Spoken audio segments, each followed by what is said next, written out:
What's going on, everyone? Got a 2023 Hyundai Kia key fob here, and I'm going to show you how to open it up to replace the battery.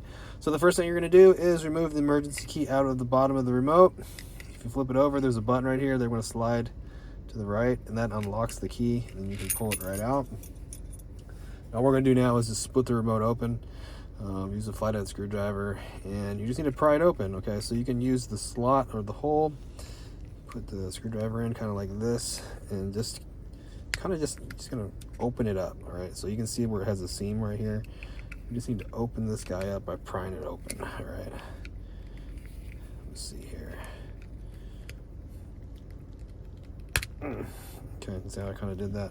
It can be a little tricky, but that's how you do it.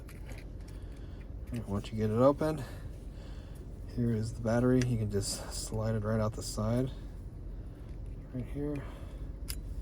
You get a new battery, and I'll show you what size it is. So the battery size is going to be a CR2032 with the positive sign facing out towards us. We just slide the new one in like that. You need a battery, check the description box.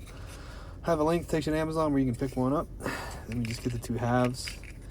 You just stick them back together, starting at the top, squeeze it down to the bottom, and you're good to go. Emergency key should go right back in, lock, and you're good to go. Hope the video was helpful, and if it was, appreciate it. Hit that like button for me, leave me a comment if this worked, and hope to see you again in another video.